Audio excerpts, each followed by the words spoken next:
공공부문 성과퇴출제는 공공부문의 노동계약과 2대 불법 행정지침을 강요하는 것입니다. 민주노총은 지난 1년 동안 노동계약 저지를 위해서 모든 노력을 다해왔습니다. 그 결과 19대 국회에서 노동계약 4대 입법을 막아냈고 4.13 총선에서는 민심을 확인할 수 있었습니다. 그래서 박근혜 정부는 공공부문에 우선적으로 노동계약을 강행하기 위해서 성과퇴출제를 적용하려고 하는 것입니다. 근로기준법에서 정한 노동자 과반수 동의라는 요건도 무시하고 있는 상황입니다. 따라서 공공부문에서 성과퇴출제가 적용되면 이는 곧바로 전체 노동 현장으로 확산될 수밖에 없습니다.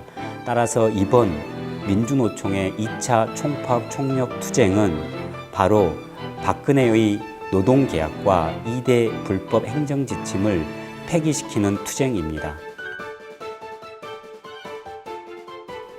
공공부문에 성과만능주의를 적용해 성과퇴출제를 강행하는 것은 노동자들에겐 쉬운 해고이며 일반 국민들에게는 공공서비스의 질을 약화시켜서 심각한 피해를 가져다 줄 것입니다. 쉬운 해고의 1차적 대상은 당연하게도 노동자의 권리를 위해서 노력하는 노동조합과 조합원이 될 수밖에 없습니다. 지금 현재도 헌법에서 당연하게 보장하고 있는 노동기본권을 행사하고 있는 노동자들은 거의 없습니다.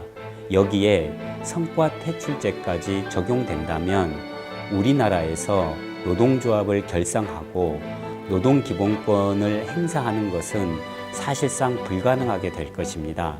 이런 맥락에서 이번 민주노총의 2차 총파업 총력 투쟁은 민주노조를 지키는 투쟁입니다. 공공부문 성과퇴출제의 종착역은 민영화입니다. 성과퇴출제는 노동조합을 파괴시킬 것이며 노동조합이 파괴되면 민영화는 더욱더 빠른 속도로 촉진될 수밖에 없습니다. 그렇게 되면 상간벽지로 드나드는 철도는 없어질 것이며 전기요금이나 가스요금 등 서민들이 필수적으로 사용해야 한 공공서비스 이용료는 폭등할 수밖에 없습니다.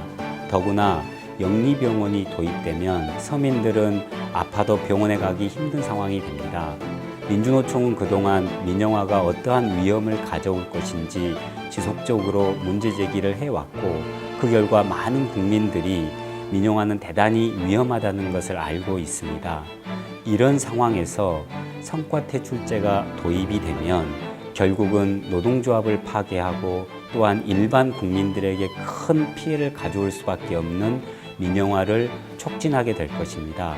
따라서 민주노총의 이번 2차 총파업 총력 투쟁은 모든 국민들에게 큰 피해를 안겨주는 민영화를 막아내고 또한 공공부문을 국민들을 위한 제대로 된 공공부문으로 세워내는 투쟁입니다.